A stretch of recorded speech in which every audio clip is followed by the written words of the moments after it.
Muy buenos días, o buenas tardes, o buenas noches. Estamos aquí en una nueva jornada de entrevistas. El día de hoy nos acompaña Santiago García Pascual. ¿Cómo le va, estimado? Hola, encantado y gracias por la oportunidad. Encantadísimo acá. Estábamos esperando esta charla hace mucho tiempo, hace varios meses, desde que me facilitaste el libro, que insisto, te lo comentaba antes de empezar el directo. Es como estar leyendo 1984, pero actualizado, actualizado con las vertientes actuales. Cuéntanos, Santiago, para la gente que no te conoce, ¿quién es Santiago? ¿Quién es Santiago García? Bueno, yo soy periodista y escritor. Soy graduado en periodismo y también tengo un máster en comunicación, o sea, en periodismo multimedia profesional. Eh, Esta novela la empecé a escribir en el contexto de la pandemia porque yo estaba muy cabreado, muy frustrado con todo lo que estaba sucediendo y bueno, digamos que me quería vengar. Me quería vengar de todo lo que nos estaba haciendo el gobierno y bueno, me vino la inspiración y dije, tengo que ponerme a escribir. Perfecto, Y escribo. perfecto. Los ¿Cómo? lobos no cuidan las ovejas. Eso. ¿Y cómo te definirías actualmente? ¿En qué espectro político te encuentras y cómo llegaste a esa postura? Anarcocapitalista. Anarcocapitalista. Estoy de los políticos. Ya. ¿Todavía crees en el anarcocapitalismo? Sí, de momento sí. Sí, es que yo te lo pregunto porque hay mucha gente que empieza en el anarcocapitalismo, empieza escuchando a Jesús Huerta de Soto, ¿cierto? A Ancho Bastos, empieza escuchándolo y luego se da cuenta de que hay un problema, de que para mantener un esquema anarcocapitalista tú requieres una sociedad anarcocapitalista y eso requiere de poder, requiere de un poder que replique ciertos pensamientos, ciertas doctrinas para que ese sistema se mantenga. Y si hay anarquía y si no hay una estructura, entonces cualquier persona que llegue con otra ideología más potente, tipo, oye, imaginemos el Islam. El Islam es un ejemplo clarísimo de eso. Llega, se impone y arrasa con el sistema anarcocapitalista. Impone sus propias visiones de mundo, es lo que pasa en Suecia, por ejemplo. A ver, yo creo que el anarcocapitalismo podría funcionar básicamente porque en algunos sitios ya ha funcionado. O sea, no es como el comunismo, que no ha funcionado en ningún sitio. El anarcocapitalismo ha funcionado en algunas regiones de Kenia ¿Mm? y también ha funcionado en Gurgaon, que es una ciudad de India que tiene 1 millón y pico de habitantes. Por lo tanto, creo que es un ejemplo bastante significativo. Mm. Dicha ciudad es bastante más próspera que la mayoría del país. Pero Y bueno, por ejemplo, tú que tienes Andorra y que tienes Liechtenstein muy cerca, ¿no te parece ese un sí, esquema mucho más cercano a un ideal ni siquiera anarcocapitalista, minarquista? Yo creo que es más cercano al minarquismo. ¿No te parece eso una visión más plausible a corto o mediano sí, plazo? por supuesto que a corto y mediano plazo, sin ningún lugar a dudas. El anarcocapitalismo es algo que se puede conseguir con el tiempo. O sea, hay que ir bajando impuestos progresivamente para que la población entienda que es eficaz, que funcionan mejor las sociedades cuando no te están sableando continuamente lo que Claro, ganas. claro, O sea, es algo que tiene que ser progresivo, estoy de acuerdo. O sea, no puede ser que de golpe se imponga, eso no funcionaría. claro. No, pero voy a reiterar en el punto. O sea, hay varias cosas que tiene el liberalismo. Por ejemplo, uno es la libertad de expresión. Ya, si uno defiende la libertad de expresión a ultranza, uno tiene que, por libertad de expresión, permitir que aparezcan discursos que son iliberales o que son opositores al anarcocapitalismo, al liberalismo, lo que sea, que son autoritarios. Entonces, por permitir ese discurso, puede generar que una generación completa de jóvenes aparezcan con pensamientos socialistas, comunistas, que es lo que ocurrió. De hecho, eso es lo que ocurrió en Chile, es lo que ocurrió en España, es lo que pasó en Estados Unidos, etcétera, etcétera, etcétera. Entonces, la libertad de expresión, si uno la permite así a rajatabla, genera el virus de la autodestrucción. Porque estos sistemas son sistemas que se sostienen con personas, lo que pasó con la democracia en América del Norte. Nadie en su sano juicio hubiese esperado que en la cuna de las democracias modernas, ¿cierto? Que es Estados Unidos, ocurriera lo que pasó con Donald Trump. Pero eso solamente ocurre porque por muchos años, más de 20 años diría yo, se le lavó el cerebro a los jóvenes para que la democracia no fuese valorada ni respetada, ni defendida. Al final el fin justifica los medios, por sobre la democracia. Eso es lo que se les puso en el cerebro a los jóvenes. Por eso te digo, el discurso no puede ser libre. No puede haber libertad de expresión a rajatabla porque te genera el problema de la desintegración social. ¿O no? A ver, en una sociedad anarcocapitalista, evidentemente podría haber gente que tuviera un pensamiento socialista, pero esas personas no podrían imponérselo al resto. O sea, ¿Y qué le impide? si... A ver, yo lo explico. Si hay unos cuantos, bueno, o muchos que tienen esas ideas, podrían en una zona determinada del país, por ¿Mm? poner un ejemplo, ¿Mm? pues crear sus sociedades comunistas, pero ¿Ya? en esas sociedades comunistas solo viviría el que quisiera vivir allí. O sea, no sé si me explico. No sería algo que se pudiera imponer, porque sin que haya Estado no se puede imponer esas cosas. O Pero sea, sí, tendría que ser de mutuo acuerdo el que quisiera hacer eso.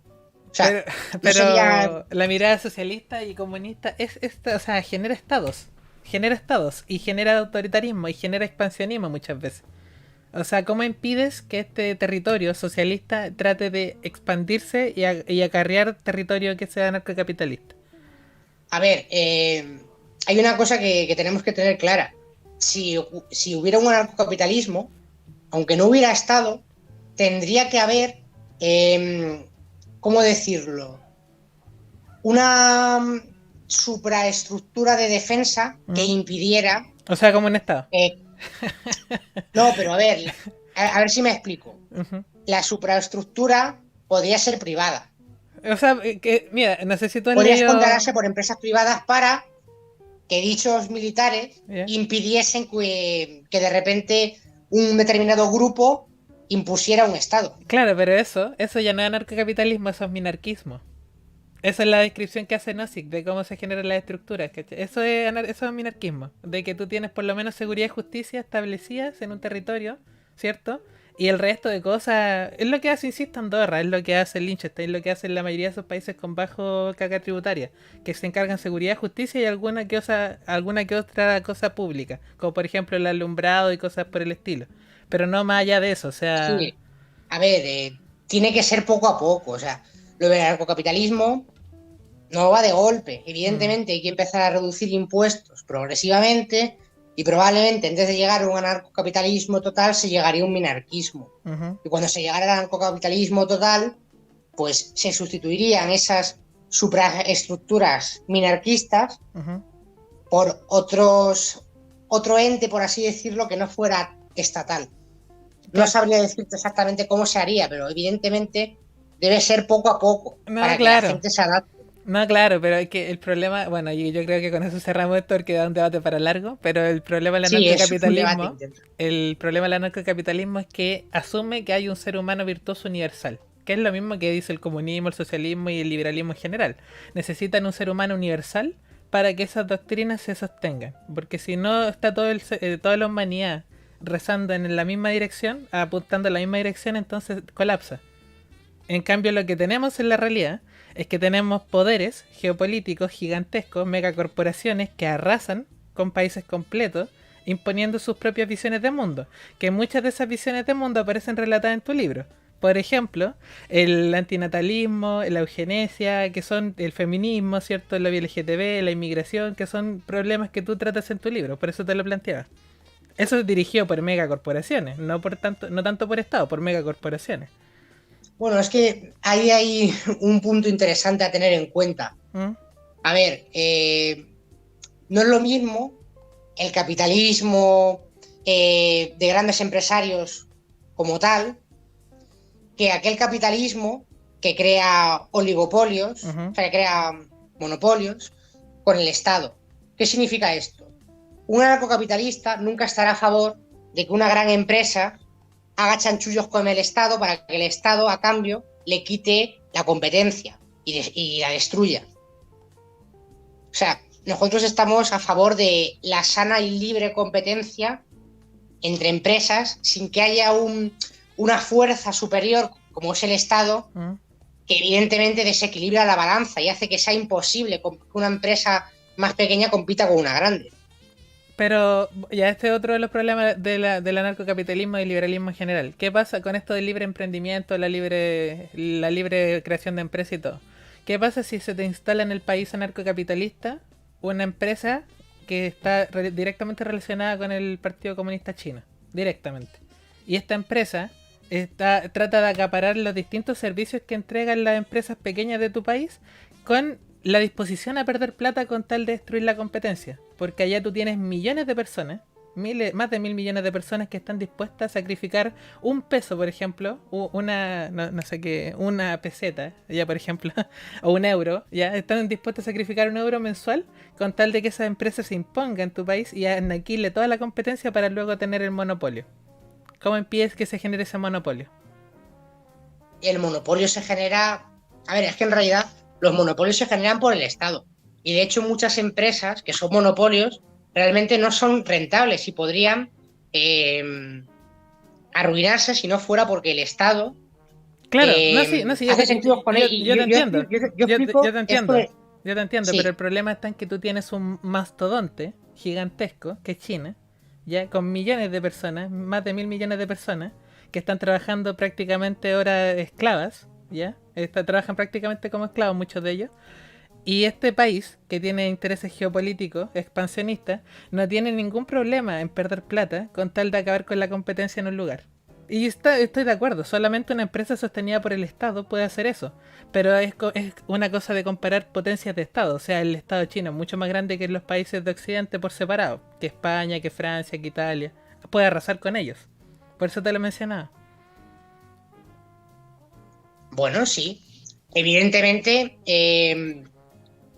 a ver, el asunto sería que hubiera anarcocapitalismo no solo en un país, sino en todos los posibles. Exactamente. Evidentemente, si solo hubiera anarcocapitalismo en una zona, podría ser problemático, pienso yo.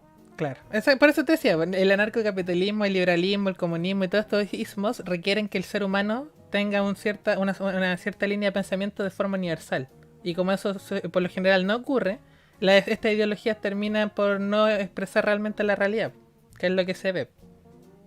Pero bueno, nos desviamos mucho.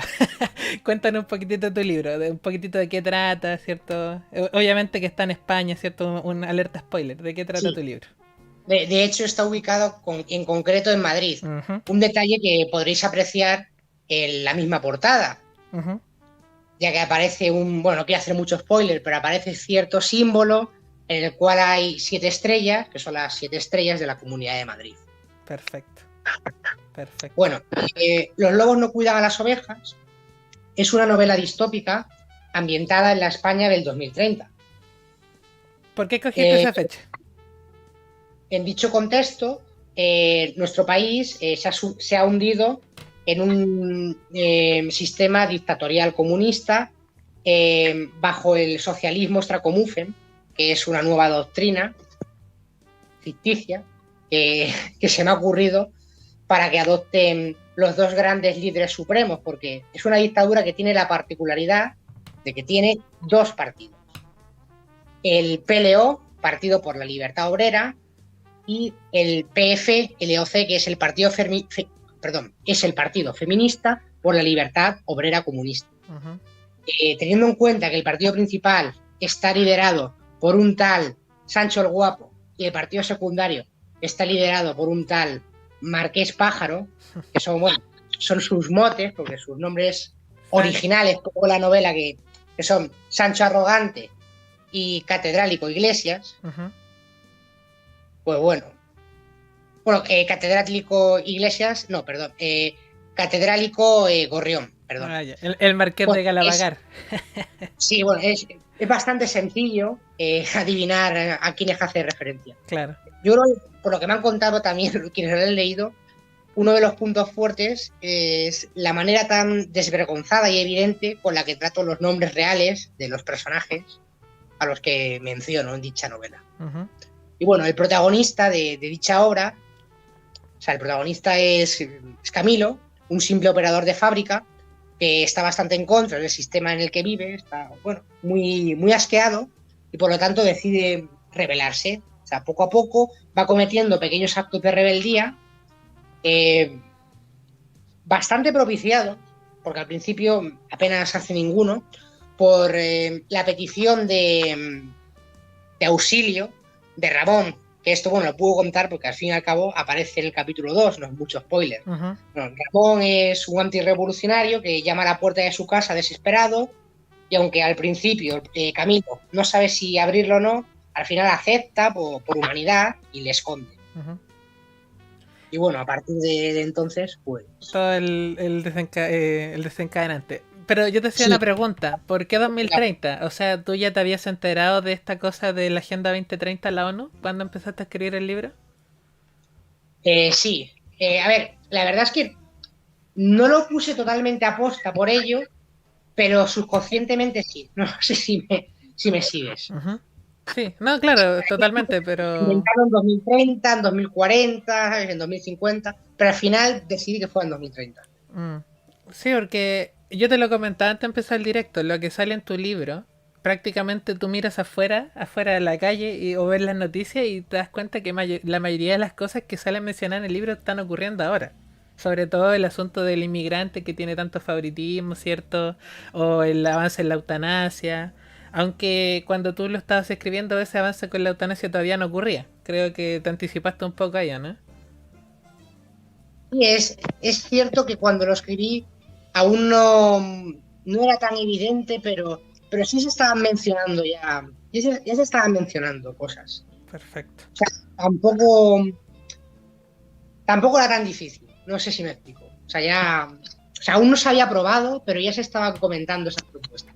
Totalmente, sí. Y la otra duda que me queda es sobre la pandemia. ¿La pandemia, cuando tú empezaste a escribirlo, había comenzado o se empezó a masificar cuando tú ya llevabas varios tiempo escribiendo el libro? A ver, la novela la publiqué el 4 de noviembre del año pasado.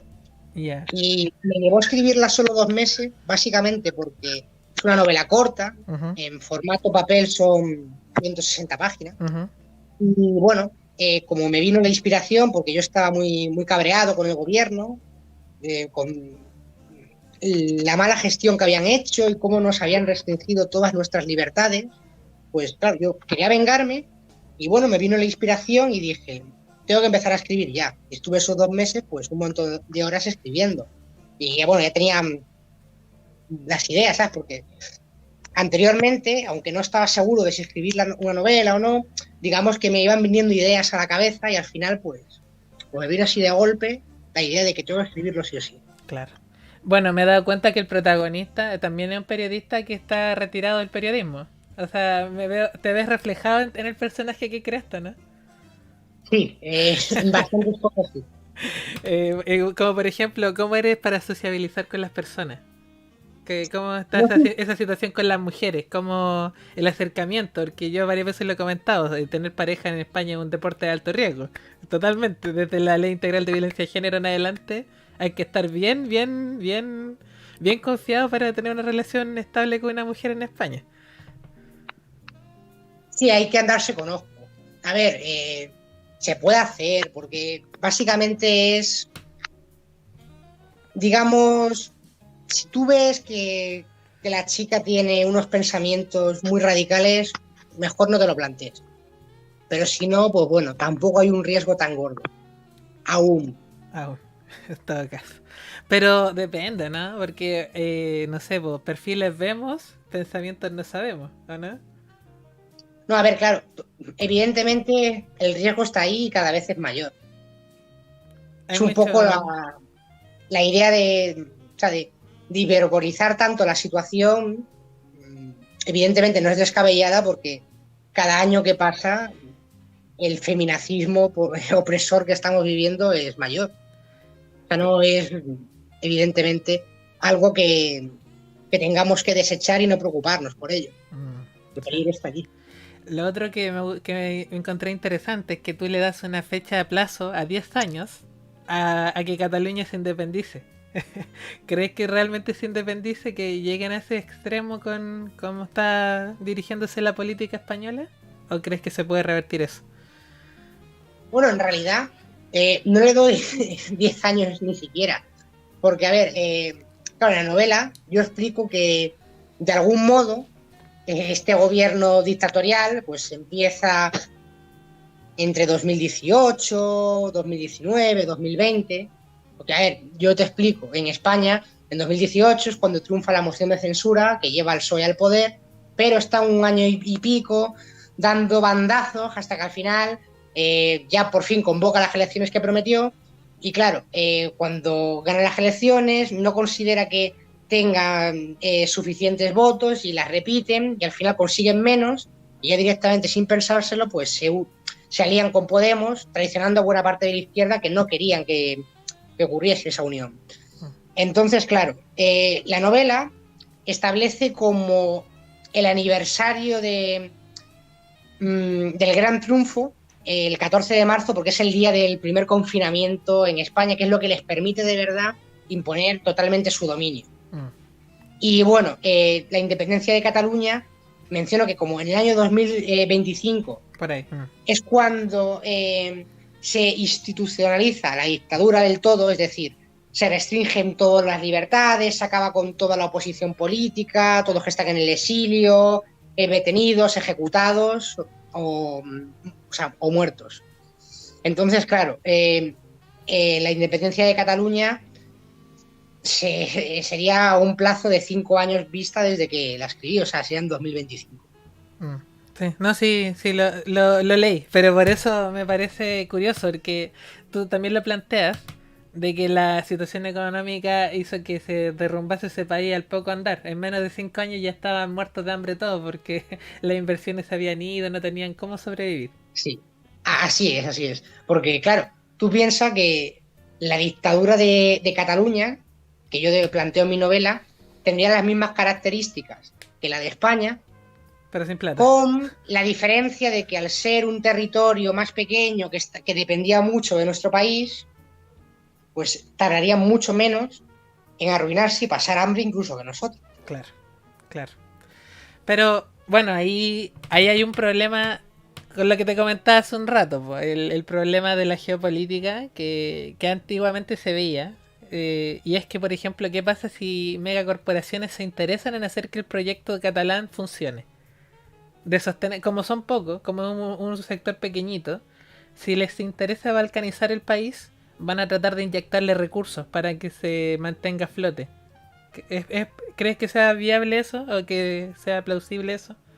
Sinceramente no, porque lo de Cataluña no es muy rentable. De hecho, no hay más que ver la cantidad de empresas que se han ido a raíz de la declaración unilateral ilegal de independencia de Cataluña del 2017. O sea, se fueron muchísimas empresas. O sea, no es algo para nada rentable. Perfecto. Bueno, es rentable para los 4 políticos de turno, evidentemente, pero no es rentable para las empresas. Por lo menos no para la mayoría. Perfecto.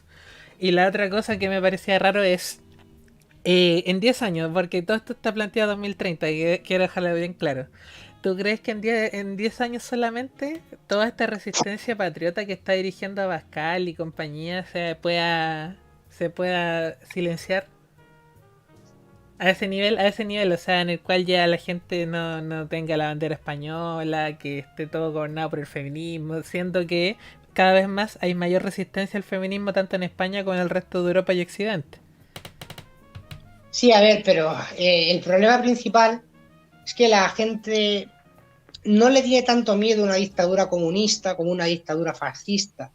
Y por alguna razón, aunque sea muy improbable que ocurra una dictadura fascista, casi todo el mundo cree que el verdadero peligro es ese, las dictaduras fascistas. Y claro, al subestimar a las dictaduras comunistas, incluso aquellos que no son comunistas, lo que están haciendo es darle alas, porque el comunismo cada vez se camufla más. Claro, el comunismo tuvo cierta popularidad hasta los años 60 más o menos, porque claro, en los años 60 hubo un gran boom económico en muchos países, bueno, en algunos antes. ¿Y qué pasó? Pues que el comunismo tuvo que reciclarse para subsistir, para seguir existiendo. Y como buen parásito, que es la ideología, pues adoptó otras que quienes las profesan son percibidos pues como buenas personas, como solidarios, amables, etcétera. Tipo pues el veganismo, el feminismo, El ecologismo. Todo ese tipo de situación, o sea, el ecologismo, o sea, todo ese tipo de pensamientos postmodernos posteriores a 1968 Son aquellos que el comunismo pretendió absorber básicamente para no terminar desapareciendo. ¿Por qué? Porque eso es una cadena. Entonces, claro, quien es comunista tiene que ser por narices todo lo demás. Y quien es algo de todo lo demás, es decir, quien es feminista o es ecologista o es vegano o es lo que sea, tiene que ser por narices también pues feminista y comunista y tiene que serlo todo porque si no le hacen el vacío. No sé si lo explico. No, sí, totalmente. De hecho, una de las cosas que tienen en general todas estas corrientes es que son deterministas, que es uno de los virus que sale después de que la Revolución Francesa impone todo esto del positivismo, ¿cierto? La diosa razón, la ideología se imponen.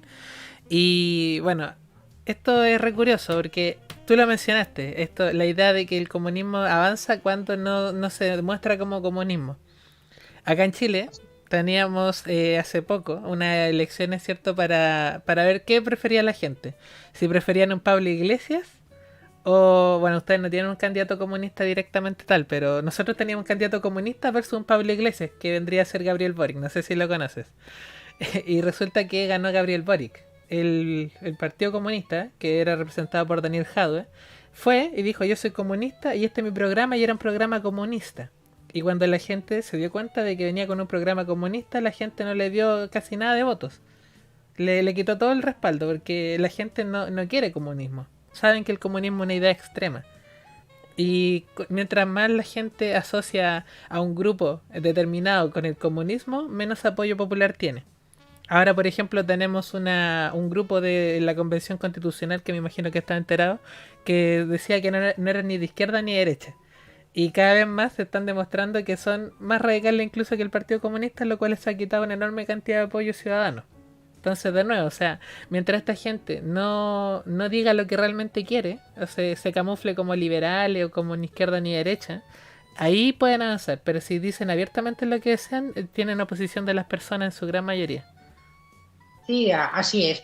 De hecho, veo un gran paralelismo de lo que me acabas de mencionar con la situación de España con Podemos, Ujú. porque era igual, o sea, cuando Podemos apareció en la esfera política, allá por el 2014, al principio gozó de un gran apoyo popular, básicamente porque es un partido que surge a raíz del 11M, que bueno, no sé si lo conocerás, Sí, sí, pero sí, sí. en España, a raíz de la crisis económica tan bestial que hubo en todo el mundo, pero que en España fue bastante intensa, Ujú. pues bueno, hubo ciertas protestas de los ciudadanos, de las que la izquierda se apropió bastante. Y bueno, Podemos o sea, es el germen o sea, perdón, el 11M es el germen de Podemos.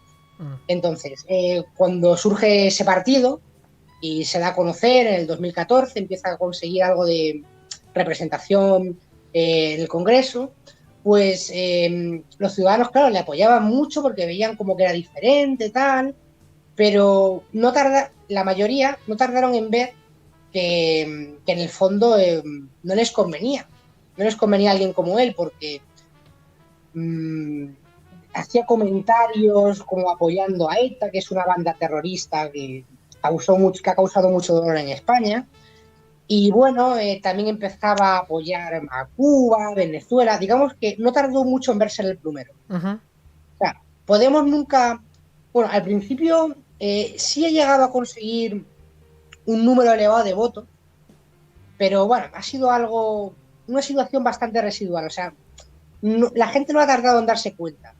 Es por ello que el hecho de que ahora esté en el gobierno es bastante complicado de entender para quienes han votado a Pedro Sánchez, ¿Sigue en el básicamente gobierno? porque, claro, quienes han votado a Pedro Sánchez le han votado a él, que bueno, también es un esperpento de presidente, pero bueno, Sí.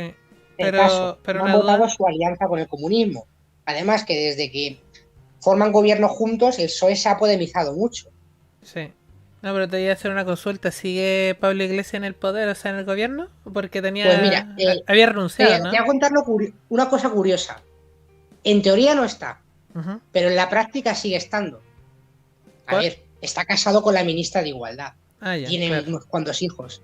claro. Entonces, claro, evidentemente está en la sombra, o sea, O y en sea, cualquier momento puede volver. O sea, yo lo que creo que va a hacer Pablo Iglesias es que va a volver a hacer clases o a trabajar en medios de comunicación Sí, underground, que era es lo su que idea. hacía antes.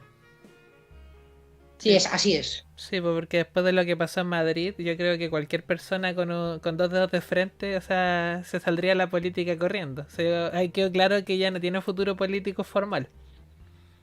Sí, así es. De hecho, a ver, en esta novela no lo explico porque, claro, la salida de Pablo Iglesias fue posterior a su publicación. Pero en la secuela, que voy a publicar dentro de unos días, o sea, va a ser dentro de muy poco, Ujú. sí que menciono que Pablo Iglesias, o sea, bueno, ya sabéis que hay un tipo otro nombre, El Marqués el Marqués Alto, Pájaro, el Marqués Pájaro. pues, claro, yo explico que estuvo un tiempo fuera de la política, aunque realmente estaba también en la sombra, Ah, ya, y que al final acabó regresando, para perfecto. justificar, evidentemente también, además de que pueda ocurrir, también tengo que justificarlo para que tenga sentido Claro, su personaje en la novela, claro. Pero para que nos queda mucho juego. yo insisto que cuando tú tiras el péndulo hacia un lado, muy hacia la izquierda o muy hacia la derecha, lo que obtienes es una reacción a la inversa, ¿ya? Sí. Y ese nivel de radicalismo que tú mencionas en el libro, no le veo la contraparte patriota. Y eso es lo que me extrañó en el libro. No le vi la contraparte patriota con fuerza en las calles, porque yo hubiese esperado tipo guerras civiles y cosas intensas. Porque es muy encima, es muy cercana a la fecha. Yo no creo que en 10 años, en menos de 10 años, lograsen erradicar por completo cualquier resistencia patriota que hubiese dentro del país. A ver, hay una cosa que tenemos que tener en cuenta. Las guerras son muy impopulares. Mm, Y son muy impopulares desde hace,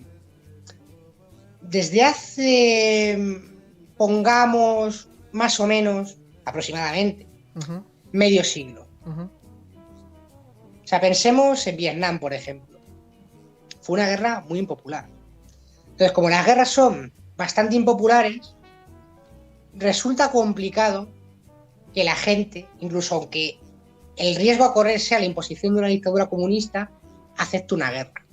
mm. No sé si me explico.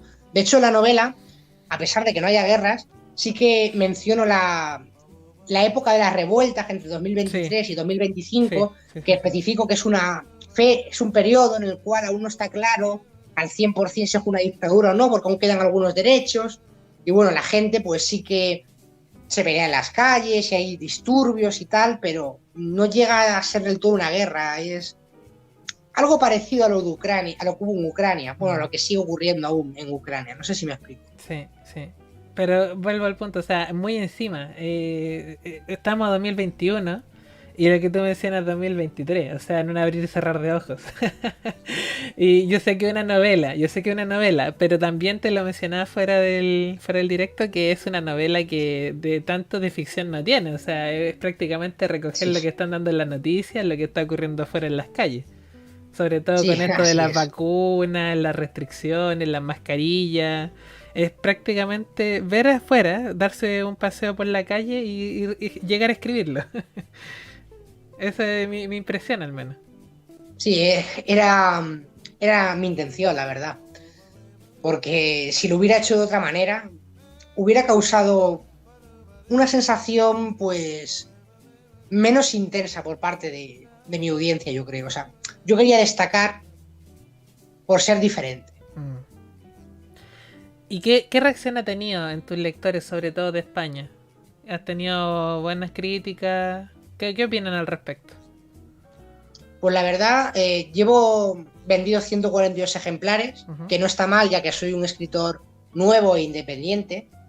Y bueno, la mayoría, ya saben, los escritores independientes se lo venden a cuatro amigos. mm, Yo estoy consiguiendo mayor alcance a pesar de todo. No hay nadie que la haya comprado ujú. y haya dejado un comentario negativo. Bueno, Pero sí que hubo 3 días y medio, poco después de publicarla, en la que la puse gratis para que consiguiera mayor alcance y casi 700 personas se la descargaron gratuitamente. ¿Qué pasa? Que algunos eran de izquierda y me dejaron comentarios hater, ¿sabes? Sin ni siquiera haberla leído o sin ni siquiera haberla leído entera. claro, porque en poco tiempo obviamente no alcanzan a leerlo. No, básicamente porque era gente que lo único que pretendía era hundir mi novela. Les daba rabia que hubiera escrito algo así y que lo estuviera ahí publicando masivamente. por mis redes sociales Mm, para darla a conocer. Les daba rabia. sí. Por eso ahora me doy cuenta que fue un error ponerla gratis 3 días y medio siendo una novela tan polémica. No, no debería haberlo hecho. Mm, Porque mi puntuación no es mala, es 3,9 sobre 5 estrellas, que es como un 7,8. claro. Pero si no fuera por los comentarios hate, tendría el equivalente a un 9 en vez de un 7,8. No sé si me explico. Claro, O más, o 9 sí, y algo. sí, sí, queda clarísimo. Bueno, de los errores se aprende. Sí, Lo que sí te quería preguntar, y te lo mencionaba también antes de empezar el directo, que tú tienes claramente un enfoque orwelliano. Se nota, tienes un enfoque orwelliano, sí. se nota clarísimo.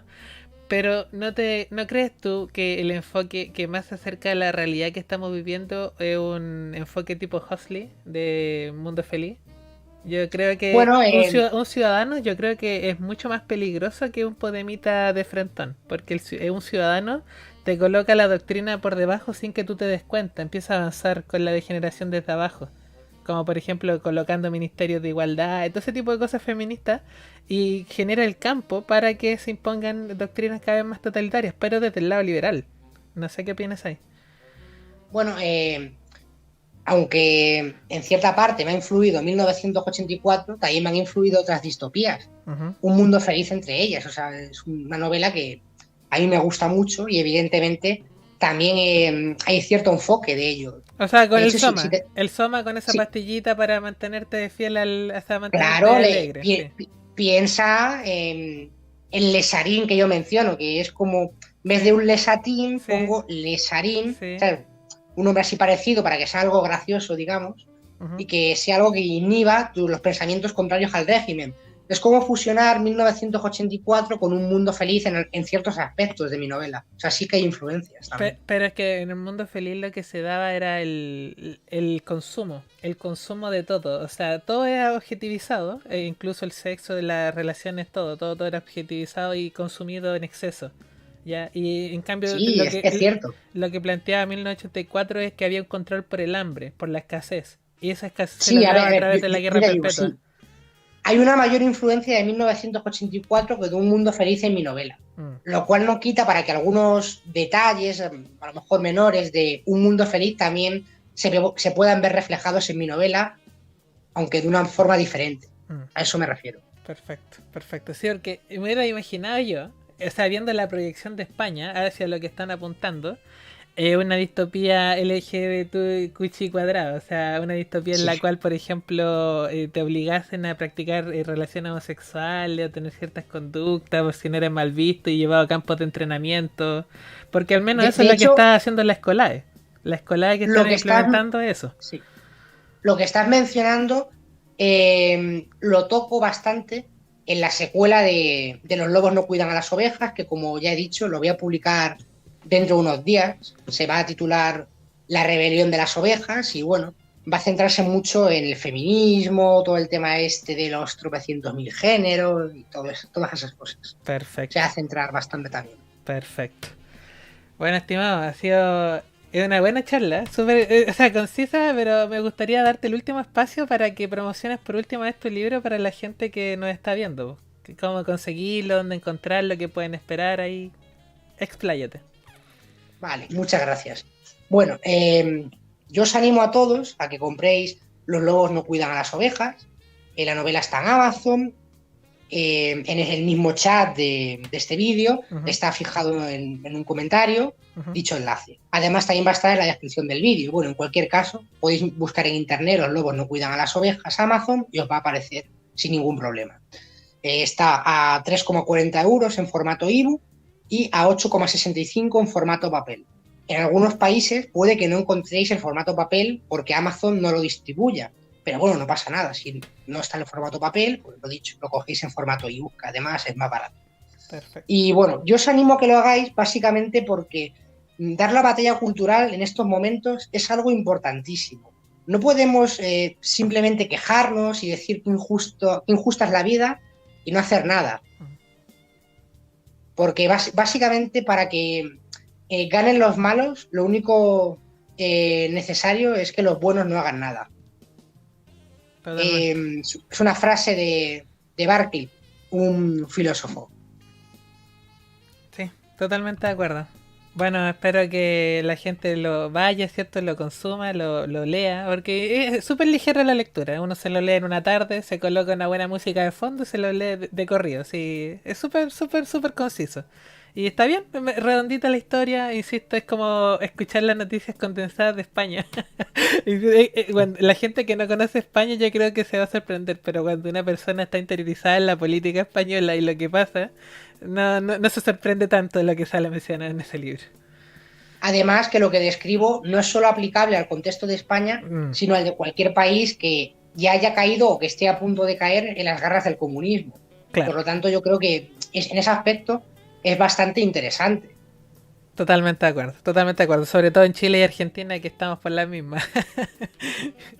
Totalmente. Bueno, estimado, ha sido una charla espectacular y nada, pues solo agradecerte por tu participación. Muchas gracias, lo mismo digo. Y bueno, otra cosa que también os podría animar es lo que he comentado ya, que en unos días voy a publicar la secuela. Por lo tanto, cuando terminéis de leerlo, no vais a tener que esperar mucho para ver la continuación, para despejar vuestras dudas de cómo la voy a enfocar. Eso. Ahí esperando ansioso ahí si te lo facilitas para leer el tiro en la continuación. Espero que al público les haya gustado la charla. Espero que, insisto, vayan a consumir el libro porque está súper entretenido, súper cortito y súper fácil de digerir. Y nos vemos la próxima. Cuídense mucho. Chao, chao. Muchas gracias, lo mismo digo.